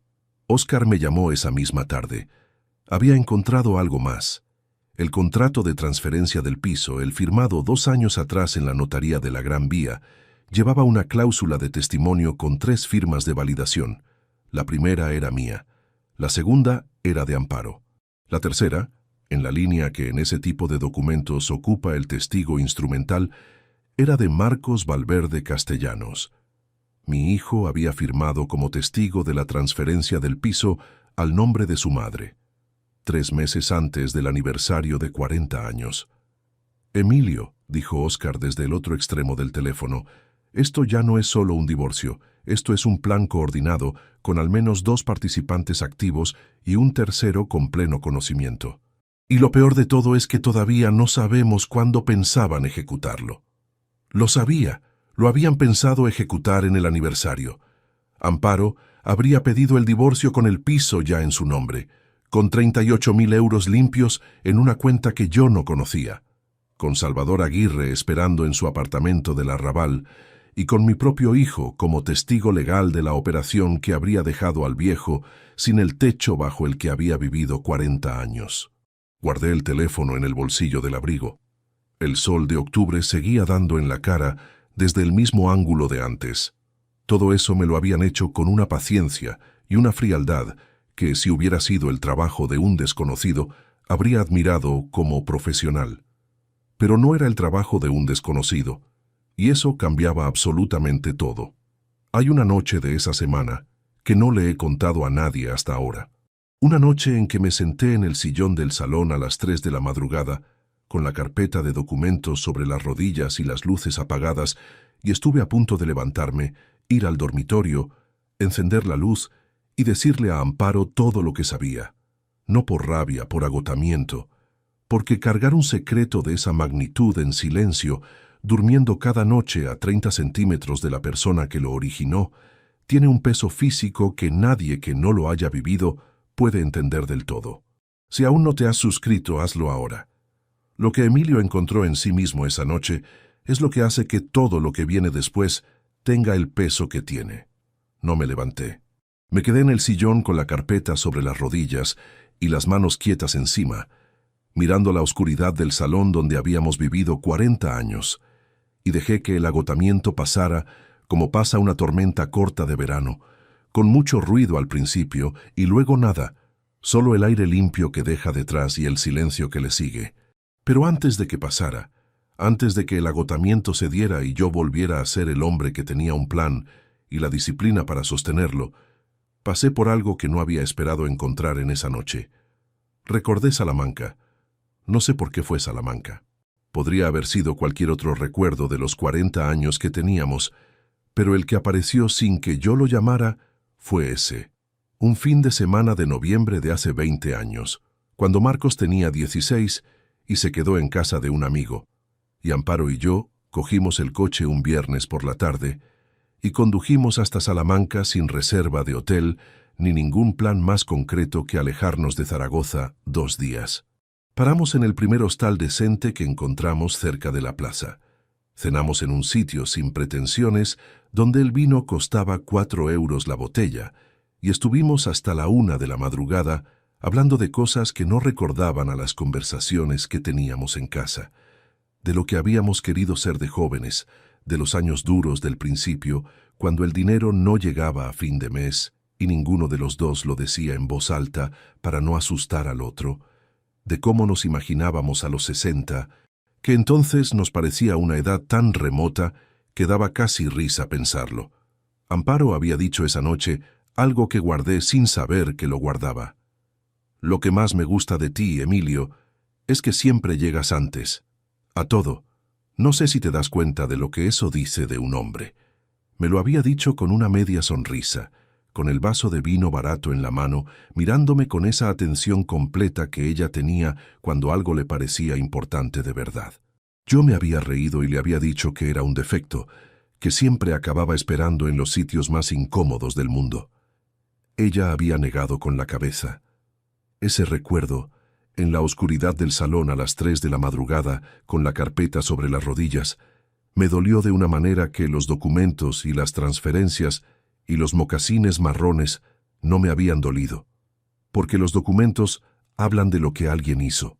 Pero ese recuerdo hablaba de lo que existió antes de que alguien lo destruyera, y eso es una categoría de dolor completamente distinta.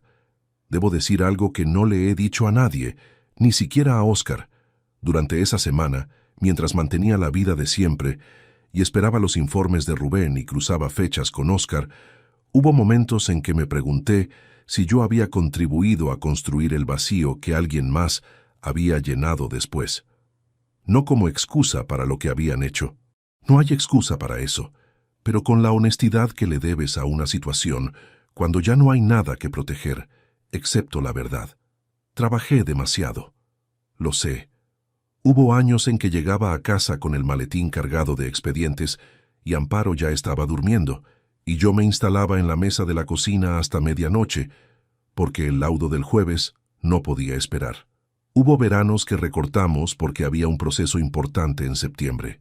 Hubo conversaciones que dejé para después, para cuando terminara este encargo, para cuando pasara este periodo de más trabajo, y el después se fue acumulando hasta convertirse en una cantidad de tiempo que ya no se puede recuperar. No lo digo para ablandar nada de lo que voy a contar.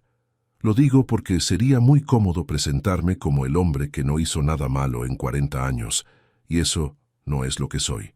Lo que soy es un hombre que trabajó mucho, que amó a su familia de la única manera que sabía, y que a veces esa manera fue insuficiente.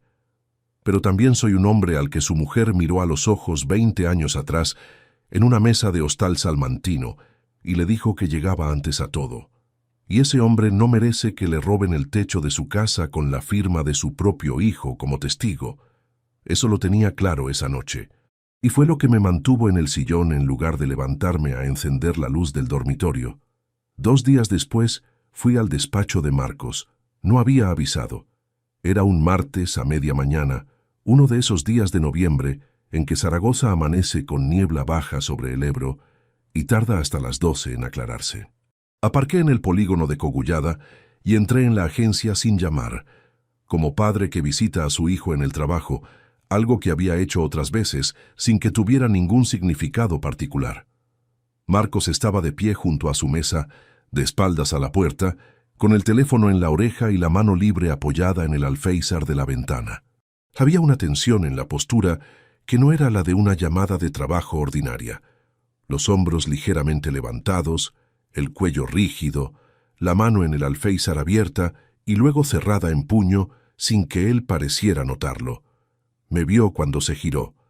Lo que ocurrió en ese momento fue muy pequeño y muy grande al mismo tiempo. Sus ojos me localizaron, registraron mi presencia, y en el espacio de medio segundo, su expresión hizo algo que no puede describirse bien con palabras, pero que cualquier persona que lleva décadas leyendo comportamientos reconocería de inmediato. Se recompuso. No es que estuviera descompuesto antes, no de manera visible, pero hubo un ajuste, una fracción de segundo, en que su cara pasó de ser lo que era a ser lo que había decidido que yo debía ver. «Un momento», dijo al teléfono. Bajó el aparato, lo sostuvo contra el muslo con la pantalla hacia la pierna y me miró. «Papá, no sabía que venías. Pasaba por la zona», dije. «¿Terminas?» «Sí, ahora mismo». Volvió a llevarse el teléfono al oído. «Te llamo luego». Colgó antes de que el otro extremo tuviera tiempo de responder. Guardó el teléfono en el bolsillo del traje con un movimiento tranquilo. Se acercó, me estrechó la mano, me señaló la silla de las visitas frente a su mesa. Nos sentamos los dos al mismo tiempo. «¿Con quién hablabas?», pregunté. «Un cliente». Voz plana, sin el menor titubeo. «¿El proyecto de Cogullada Norte o el de Valdespartera?» «Cogullada Norte, un tema de plazos». Asentí. Hubo un silencio. No fue un silencio incómodo en el sentido habitual. Fue un silencio de 10 segundos exactos, durante los cuales los dos permanecimos sentados frente a frente, con la mesa entre nosotros, y ninguno de los dos dijo lo que los dos sabíamos que podría decirse. Marcos me sostuvo la mirada sin dificultad. Yo sostuve la suya con la misma facilidad, y en ese espacio quieto y tenso que duró 10 segundos ocurrió algo que no estaba planeado. Entendí que mi hijo no iba a ceder nada voluntariamente, que esperaba que yo cediera primero, que había calculado que yo no sabía lo suficiente para confrontarlo todavía, y que mientras esa creencia se mantuviera, él tenía todo el tiempo del mundo. Me equivoqué en muchas cosas durante esa etapa, pero en esa lectura no me equivoqué. Hablamos de los contratos durante 20 minutos. Marcos me explicó los plazos con una fluidez que habría convencido a cualquiera que no hubiera estado mirando sus manos mientras hablaba, porque sus manos sí se movían demasiado. No de forma exagerada, no de manera que saltara a la vista, pero con una frecuencia ligeramente superior a la normal, cogiéndose los dedos, soltándolos, apoyando los nudillos sobre la mesa y levantándolos un momento después. 34 años de peritajes te enseñan a leer las manos de las personas. Nadie me lo dijo nunca de manera explícita. Lo aprendí solo, en salas de vistas, frente a peritos de parte contraria que controlaban perfectamente la voz y la expresión, y olvidaban que las manos cuentan una versión distinta de la misma historia. Me despedí con el mismo abrazo de siempre. Le dije que los papeles de los contratos podían esperar hasta la semana siguiente. Él dijo que no había problema, que me lo tenía todo listo cuando quisiera. Bajé al coche y estuve 5 minutos sin arrancar.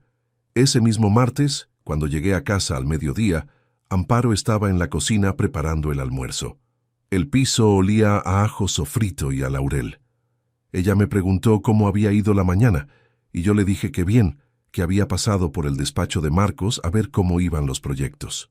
Amparo asintió con naturalidad y dijo que qué bien, que era importante mantener eso, que padre e hijo en los negocios era una suerte que no todos tenían. Lo dijo sin ninguna alteración en la voz. Lo dijo con la soltura de alguien que o no sabe que su marido estuvo esa mañana mirando las manos de su hijo mientras mentía, o lo sabe y ha decidido que da igual porque el plan está suficientemente avanzado para que nada de esto cambie nada. No supe cuál de las dos opciones era la correcta.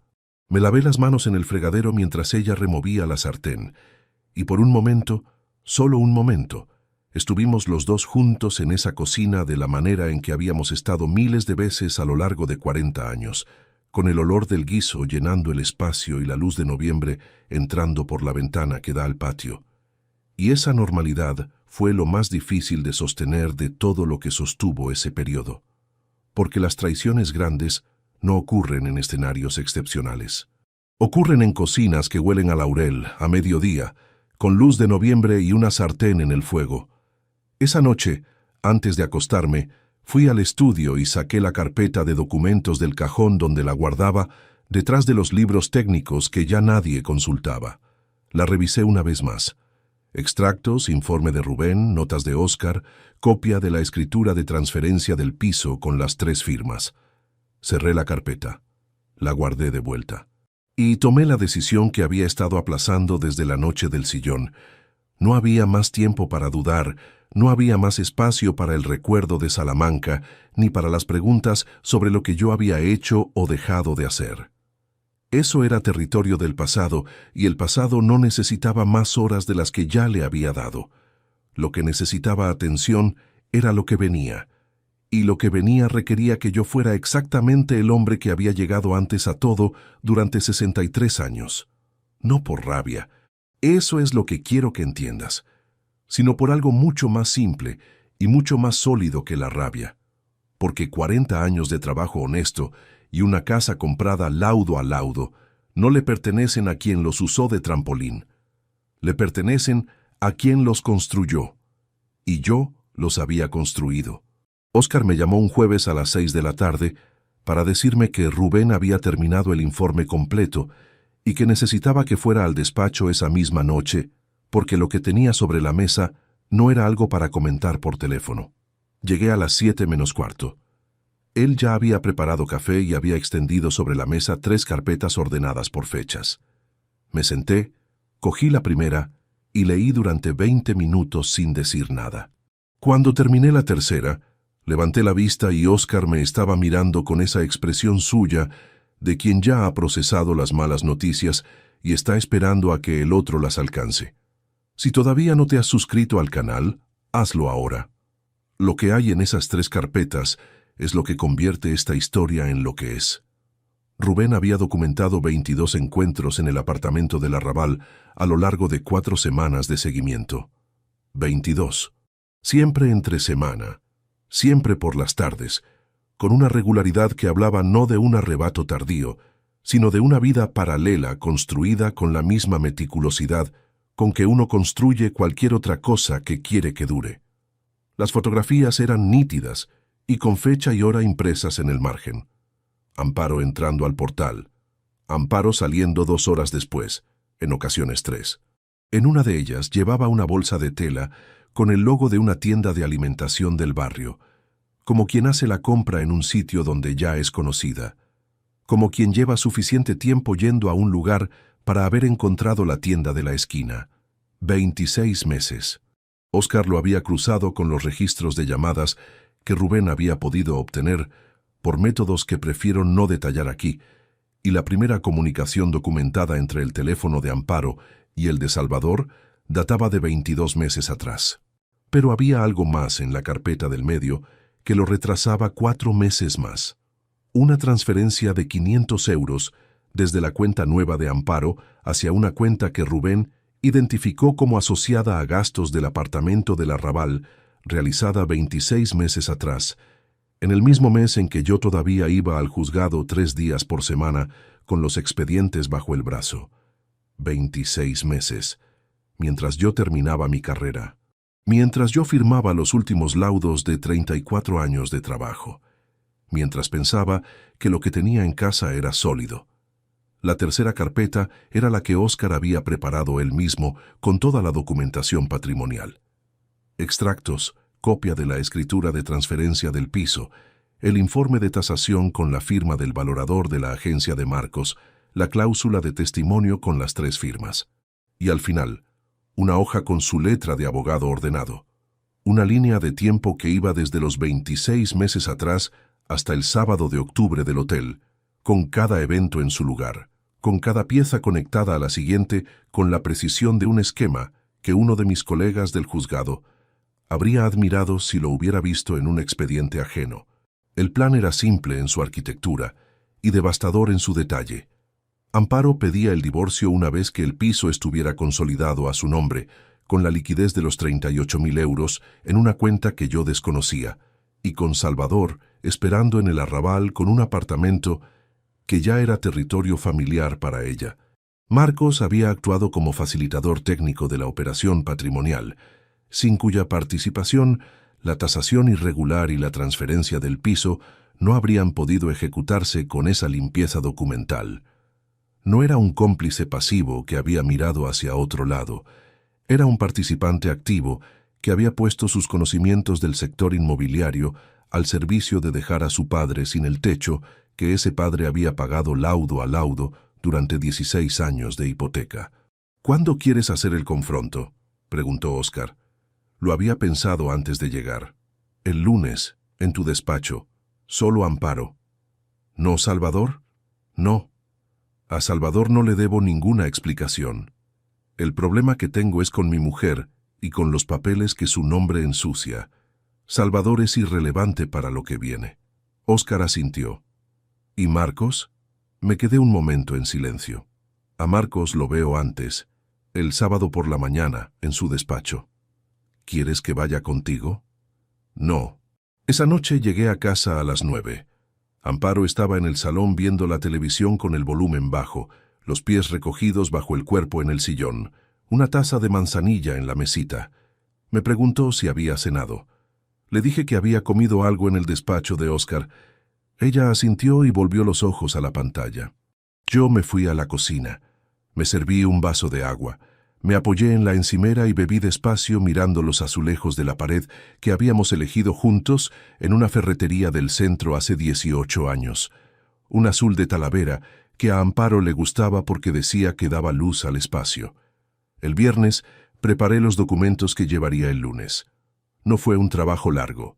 Llevaba semanas con los papeles revisados y ordenados, con cada cifra verificada, con cada fecha cruzada 2 veces. Lo que hice el viernes fue seleccionar. ¿Cuáles serían los primeros que extendería sobre la mesa de Óscar? ¿En qué orden? ¿Con qué secuencia? Porque la manera en que se presenta la evidencia importa, no solo en un juzgado. En cualquier conversación donde lo que está en juego es la verdad frente a alguien que ha invertido tiempo en construir una versión alternativa. Elegí empezar por los extractos bancarios. Después la cuenta oculta. Después el informe de Rubén con las fechas de los 26 meses. Después la escritura del piso con las 3 firmas. Ese orden tenía una lógica. El dinero primero, porque el dinero no tiene interpretaciones posibles. Los números son los números. Luego la persona. Luego la duración. Luego la complicidad. Cada capa añadida sobre la anterior, igual que en cualquier informe pericial que se precie. El sábado por la mañana me levanté a las 7. Amparo dormía. Desayuné solo en la cocina con el café y el silencio del piso temprano, que es un silencio distinto al de la noche, más limpio, sin el peso de las horas que ya han pasado. Me duché, me vestí con el traje gris que usaba para las comparecencias importantes y a las 8:15 salí de casa. Llegué al polígono de Cogullada a las 8:45. La agencia no abría hasta las 9:30, pero sabía que Marcos llegaba siempre antes, igual que yo. Lo había aprendido de mí. Eso también. Aparqué frente a la puerta de cristal y esperé en el coche con el motor apagado y el envelope de papel manila sobre el asiento del copiloto. Dentro del envelope había una hoja con 3 párrafos escritos a mano, sin encabezado afectuoso, sin insultos. 3 párrafos con la letra de quien ha decidido ser preciso, porque la precisión es lo único que queda cuando ya no hay nada más que decir. El primer párrafo informaba que esa misma tarde quedaría bloqueada la cuenta empresarial conjunta que yo había abierto como inversor en los proyectos de la agencia, con efecto inmediato desde las 17 horas del sábado. El segundo párrafo notificaba la rescisión formal de los 2 contratos de inversión en un plazo de 7 días hábiles, con devolución de los 90.000 euros en los términos que Óscar Fonseca Ruiz gestionaría en nombre mío a partir del lunes. El tercer párrafo tenía una sola frase: no hay nada más que discutir. Vi el coche de Marcos aparcar a las 9:10. Bajé del mío en ese mismo momento. Él me vio antes de llegar a la puerta. Se detuvo con las llaves en la mano, en el mismo gesto de quien no esperaba encontrar a nadie allí a esa hora, y necesita un segundo para reordenar lo que tenía en la cabeza. Luego continuó caminando hacia mí con una naturalidad que le costó más de lo habitual. «Papá, ¿qué haces aquí tan temprano? He venido a darte algo». Le tendí el envelope. Lo miró. Lo cogió. «¿Qué es?» «Léelo». Abrió el envelope de pie, frente a la puerta cerrada de la agencia, con las llaves todavía en la otra mano. Desplegó la hoja. La leyó. Tardó menos de lo que esperaba, porque era un texto corto y porque Marcos ha sido siempre un lector rápido, uno de esos que procesan de un solo barrido sin necesitar volver atrás. Llegó al final. Se quedó con los ojos sobre el papel durante 2 o 3 segundos más de lo que requería el texto. Luego dobló la hoja por la mitad. La metió de nuevo en el envelope. Me lo devolvió. Yo lo cogí. Ninguno de los dos habló durante lo que calculé en unos 8 segundos. 8 segundos en una acera de un polígono industrial de Zaragoza, con el frío de noviembre asentado en el aire y una luz gris que todavía no había decidido si iba a ser un día nublado o no. Marcos abrió la boca. La cerró. Volvió a abrirla. «Papá». «No». Lo dije sin dureza, sin elevar la voz, con la misma tranquilidad con que le habría dicho que la reunión había terminado a un perito de parte contraria que intentaba ganar tiempo. «No hay nada que añadir, Marcos. Ya está todo en el papel». Él me miró durante un segundo más. Sus ojos tenían algo que no era del todo la frialdad que había mostrado en el restaurante ni en el despacho. Era algo más pequeño, más enterrado, que asomó durante ese segundo, y que yo vi, aunque no sé con certeza si él supo que lo estaba mostrando. No era arrepentimiento, era reconocimiento, el reconocimiento de quien sabe que el otro sabe, y que el tiempo en que eso podía negarse ha terminado. Di media vuelta. Caminé hacia mi coche, abrí la puerta, me senté, puse el motor en marcha. En el espejo retrovisor, Marcos seguía de pie frente a la puerta de la agencia, con las llaves en la mano, mirando hacia donde yo había estado. No miré más. Salí del polígono por la rotonda de la entrada y puse rumbo al centro. A las 5 de esa tarde, Óscar ejecutó el bloqueo de la cuenta empresarial conjunta desde su despacho, con un documento que yo había firmado el viernes. A las 5:12 me envió un mensaje de 2 palabras. Hecho. Lunes. El lunes era el confronto con Amparo. Pasé el fin de semana en casa, con una calma que no era indiferencia, sino el estado particular de quien ha preparado todo lo que podía preparar, y ya no le queda nada que hacer excepto esperar que llegue el momento. El domingo por la noche, Amparo propuso que pidiéramos pizza, algo que hacíamos de cuando en cuando desde que Marcos se fue de casa y la cocina de los domingos perdió el motivo de la elaboración. Pedimos la de siempre, de una pizzería del barrio que repartía en media hora. Comimos en el salón con la televisión encendida en un documental de naturaleza que ninguno de los dos seguía de verdad. Era la última cena. No lo digo con dramatismo. Lo digo con la exactitud con que se dice cualquier cosa que es simplemente verdad. Era la última vez que comeríamos así, en ese salón, con esa televisión, con esa distancia regulada entre los dos que habíamos perfeccionado durante meses sin nombrarlo. Al día siguiente todo eso terminaría, y lo que vendría después sería distinto, en formas que todavía no podía ver del todo, pero que ya no me aterraban. Me aterraban menos que la alternativa. La alternativa era seguir sentado en ese sillón, con esa pizza, con esa televisión, sabiendo lo que sabía y fingiendo que no lo sabía. Noche tras noche, hasta que ellos ejecutaran lo que habían planeado y yo me quedara de pie en una acera preguntándome cómo había llegado hasta ahí. Esa alternativa no existía para mí. Llevaba 63 años llegando antes a todo. El lunes no iba a ser la excepción. Amparo llegó al despacho de Óscar a las 11:04 de la mañana del lunes, convencida de que la había citado para firmar un documento de actualización patrimonial. Eso era lo que le había dicho yo el domingo por la noche, con la misma voz con que le había hablado durante semanas de cosas que no comprometían nada, que Óscar necesitaba unas firmas, que era un trámite de media hora, que pasáramos juntos. Entró con el bolso en el brazo y una expresión de quien viene a resolver algo administrativo y quiere terminar pronto. Cuando me vio sentado al otro lado de la mesa de Óscar, con 3 carpetas apiladas frente a mí y sin ningún documento de firma a la vista, su paso se detuvo durante medio segundo antes de continuar. Ese medio segundo lo vi todo. Si todavía no te has suscrito al canal, este es el momento. Lo que ocurrió en esa sala un lunes de noviembre es el final que esta historia se merecía desde el principio. Óscar cerró la puerta, señaló la silla frente a mí. Amparo se sentó con el bolso sobre las rodillas, mirándome con una atención nueva que no tenía nada que ver con la del domingo por la noche ni con la de ninguna conversación de los meses anteriores. Era la atención de alguien que acaba de entender que el terreno que creía firme puede no serlo tanto. No dije nada todavía. Abrí la primera carpeta y extendí los extractos bancarios sobre la mesa, ordenados por fecha, con las 53 transferencias marcadas en rojo. Los deslicé hacia ella sin apartar los ojos de su cara. Amparo los miró. Sus manos, que descansaban sobre el bolso, no se movieron. 38.420 euros, dije, transferidos en 14 meses desde nuestra cuenta corriente conjunta a una cuenta a tu nombre en una entidad distinta.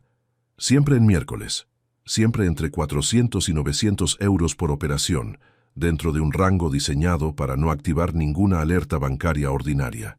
Silencio. Eso es mío también, dijo al fin, voz controlada. Es dinero del matrimonio, tengo derecho a disponerlo. Sí, respondí. Y en un divorcio ordinario, ese argumento funcionaría. El problema es que este divorcio no va a ser ordinario. Abrí la segunda carpeta. El informe de Rubén Medina, con las fechas, las fotografías con hora impresa en el margen, la dirección del apartamento del Arrabal. Lo extendí sobre los extractos con la misma calma con que habría presentado una hoja de cálculo en una comparecencia pericial. Amparo miró las fotografías durante 3 segundos. Esto es una invasión de mi privacidad. Es documentación obtenida por un investigador privado con licencia en regla, mediante seguimiento en espacios públicos, dijo Óscar desde su silla, sin levantar la voz. Es perfectamente admisible. Amparo dejó de mirar las fotografías. Levantó la vista hacia mí. Y por primera vez desde que había entrado, su expresión hizo algo que no había planeado. Se fracturó, solo un instante, en algo que no era culpa del todo, pero que tampoco era ya la superficie limpia con que había funcionado durante 26 meses. Era el rostro de alguien que sabe que la distancia entre donde está y donde pensaba estar ha desaparecido de repente. Emilio, dijo, solo mi nombre, como Salvador en el umbral del 214. No hemos terminado, respondí. Tercera carpeta. La escritura de transferencia del piso con las 3 firmas. La hoja de Óscar con la línea de tiempo completa. El informe de tasación con la firma del valorador de la agencia de Marcos. Lo puse todo sobre la mesa, pieza a pieza, sin prisa, con el orden que había decidido el viernes. Amparo miró la escritura, vio las 3 firmas, vio la de Marcos, y ahí fue cuando sus manos se movieron por primera vez desde que se había sentado. Las levantó del bolso, las juntó sobre la mesa con los nudillos hacia arriba y las apretó una contra la otra con una fuerza que le blanqueó los dedos. No era un gesto de nerviosismo, era el gesto de alguien que necesita sujetar algo para no perder la verticalidad. La transferencia del piso tiene una cláusula de testimonio con la firma de Marcos como testigo instrumental, dije. Óscar ha documentado que el informe de tasación que justificó esa transferencia fue firmado por un valorador vinculado a la agencia de mi hijo. La tasación se realizó por debajo del precio de mercado en un porcentaje técnicamente legal, pero sustancialmente irregular. Eso configura en términos jurídicos una maniobra patrimonial coordinada con participación de un tercero. No es un divorcio con reparto equitativo. Es una nulidad contractual por vicio en la valoración. Amparo me miró durante un tiempo largo. No sabía que ibas a hacer esto, dijo. Y su voz tenía algo distinto ahora. No era la voz del control practicado. Era la voz de alguien que empieza a recalcular en tiempo real. 34 años como perito contable judicial, respondí. ¿Qué creías que iba a hacer? Ella respiró. Miró a Oscar. ¿Qué pide exactamente? Oscar abrió su propia carpeta. La reversión judicial de la transferencia del piso al estado original de cotitularidad del matrimonio por nulidad del informe de tasación. La congelación de la cuenta bancaria independiente hasta resolución del proceso de divorcio. Y la devolución íntegra de los 38.420 euros a la cuenta conjunta como parte del inventario patrimonial a repartir en el divorcio según el régimen de gananciales. ¿Y si no acepta?, preguntó Amparo, hablando de sí misma en tercera persona con esa extrañeza que tiene la gente cuando intenta crear distancia de lo que está viviendo. Entonces, iniciamos el procedimiento contencioso con toda la documentación que tiene encima de esa mesa, dijo Oscar, y añadimos la solicitud de investigación por presunta coordinación fraudulenta con un tercero en la operación patrimonial, lo que afecta también a Marcos. El nombre de su hijo en ese contexto hizo algo en la cara de Amparo que ninguna otra palabra había hecho. No fue dramatismo, fue una contracción pequeña alrededor de los ojos, rápida, que desapareció casi inmediatamente, pero que estuvo ahí. Supe en ese momento que ella no había calculado completamente hasta dónde llegaban las consecuencias para Marcos si las cosas se ponían contenciosas. Había calculado las suyas, no las de él. Hubo un silencio de casi un minuto. Amparo dejó de mirar los documentos. Me miró a mí. ¿Cuánto tiempo llevas sabiendo todo esto? Desde el lunes siguiente al aniversario. Procesó eso. ¿Y seguiste viviendo en casa como si no supieras nada? Sí. ¿Por qué? Porque necesitaba tenerlo todo antes de moverme, igual que siempre. Amparo bajó los ojos a la mesa. Los mantuvo ahí durante varios segundos. Luego dijo, con una voz que había perdido ya todo el andamiaje que la había sostenido durante 26 meses. ¿Qué necesitas que firme? Oscar extendió los documentos que había preparado. Amparo los firmó uno a uno, con la pluma que Oscar le tendió, sin leerlos más de lo estrictamente necesario. Firmó la conformidad con la reversión del piso, firmó la autorización para la congelación de la cuenta, firmó el inicio del proceso de divorcio de mutuo acuerdo, bajo los términos documentados. Cada firma era un movimiento limpio, sin vacilaciones, el gesto de alguien que ha decidido que resistir no compensa lo que costaría. Cuando terminó de firmar la última hoja, dejó la pluma sobre la mesa. ¿Hay algo más?, preguntó. No, dije. Se levantó. Cogió el bolso. Caminó hasta la puerta, la abrió y se detuvo un segundo con la mano en el marco, de espaldas a mí. No se giró, no dijo nada. Salió al pasillo y la puerta se cerró detrás de ella, con ese mismo clic pequeño y limpio que tiene la madera bien ajustada cuando nadie la fuerza. Oscar y yo nos quedamos solos en el despacho con los documentos firmados sobre la mesa y el olor a café recalentado que llevaba ahí desde las 9 de la mañana. Me miró por encima de los lentes. ¿Estás bien? Sí, respondí. Y era verdad, o al menos era lo más parecido a la verdad que podía ofrecer en ese momento. La acción contra Marcos por los 90.000 euros la iniciamos esta semana, dijo. Con la documentación del valorador y la firma de testigo, tiene posición débil. Lo más probable es que llegue a un acuerdo de devolución antes de que lleguemos a juicio. Asentí. Lo que Marcos devolvería no sería solo dinero, sería el equivalente contable de lo que había elegido ser cuando tuvo la oportunidad de no serlo. Tenía 36 años, título universitario, un negocio que yo había ayudado a financiar y había decidido usar todo eso para dejar a su padre sin techo. Las consecuencias de esa decisión no las había fabricado yo, las había fabricado él, con su firma, en una notaría de la Gran Vía un miércoles a mediodía, pensando que el viejo no sabía dónde mirar. El viejo llevaba 34 años mirando exactamente ahí. Salí del despacho de Oscar pasadas las 12:30. La calle Coso tenía esa animación de mediodía entre semana, gente con abrigos que caminaba con prisa hacia algún almuerzo o de vuelta de alguna gestión. Me detuve en la acera y estuve un momento quieto, con las manos en los bolsillos del abrigo gris, dejando que el frío de noviembre hiciera su trabajo. Necesito contarte algo que no le he dicho a nadie, ni siquiera a Oscar. Esa tarde, de vuelta en el piso de las Fuentes, que ya era mío otra vez en todos los términos legales, y que sin embargo se sentía enorme y extraño, con solo una persona dentro, me senté en el sillón del salón con las luces encendidas y me permití por primera vez desde el sábado de octubre no pensar en nada útil. No en documentos, no en fechas, no en el proceso que vendría. Solo en el peso de lo que quedaba cuando se retira todo lo que se ha caído. Lo que quedaba no era amargura. Era algo más parecido al silencio que hay después de que una habitación muy ruidosa queda vacía de repente.